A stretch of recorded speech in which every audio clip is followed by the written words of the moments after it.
김영란법 많이들 보셨죠? 어떤 인상을 좀 받으셨나요? 3, 5, 10만 원 금액 제한은 너무 빡빡하다.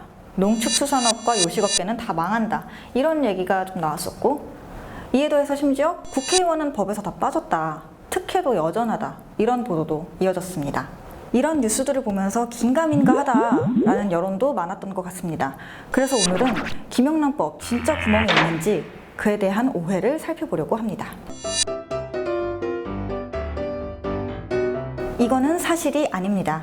국회의원도 김영란법의 적용을 똑같이 받는데요. 왜냐하면 선출직 공무원도 국가공무원법상 공무원에 포함이 되기 때문입니다. 그러면 국회의원만 김영란법에서 빠졌다, 이런 얘기는 대체 어디에서 시작이 된 걸까요? 바로 이 내용 때문인데요.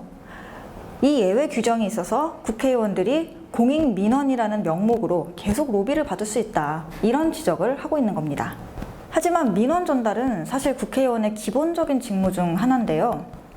김영란법 때문에 국민들이 정당한 민원을 하는 것까지 위축을 받아서는 안 되겠죠. 그래서 이 부분을 굳이 따로 법에 명시를 해둔 겁니다. 따라서 국회의원이 김영란법 적용 대상에서 아예 빠졌다, 이런 오해는 사실이 아닙니다. 또 다른 대표적인 민원 창구인 시민단체도 그래서 이 예외 조항에 같이 규정이 되어 있고요. 얼마 전에 서영교 의원의 딸 인턴 사건이 논란이 됐었죠.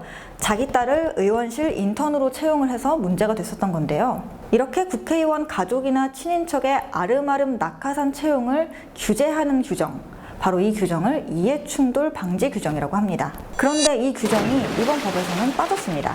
그래서 국회의원들 여전히 채용 갑질할 수 있다, 이거 반쪽짜리 법안이다, 이런 비난이 가해진 거고요.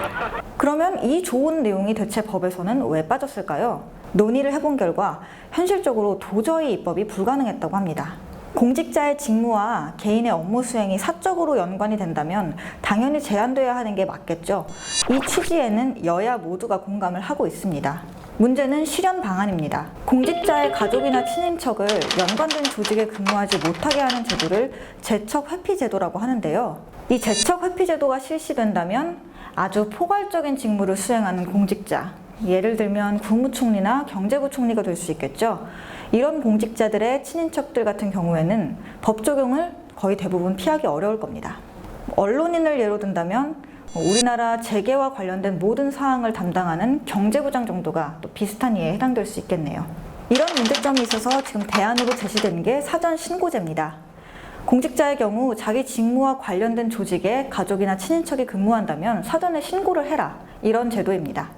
그렇게 함으로써 투명성을 좀 더 높이고 차후에 문제가 생겼을 때는 특혜가 있었는지 여부 등을 검증도 할 수 있다는 거죠. 이렇게 오늘 오해 2가지를 살펴봤습니다. 일부 정치권에서는 김영란법 때문에 경제가 위축된다, 또 일부 언론에서는 국회의원만 쏙 빠져나갔다, 이렇게 지금 물고 뜯고 하고 있는데요.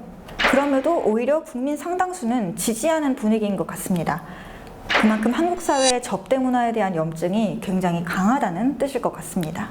그런 점에서 언론이 29,900원짜리 유명 호텔의 메뉴를 소개하면서 앞으로 밥 먹고 차 마시기 힘들어졌다, 이런 뉴스를 보도하는 건 국민들 입장에서는 황당한 투정으로밖에 안 들릴 것 같습니다.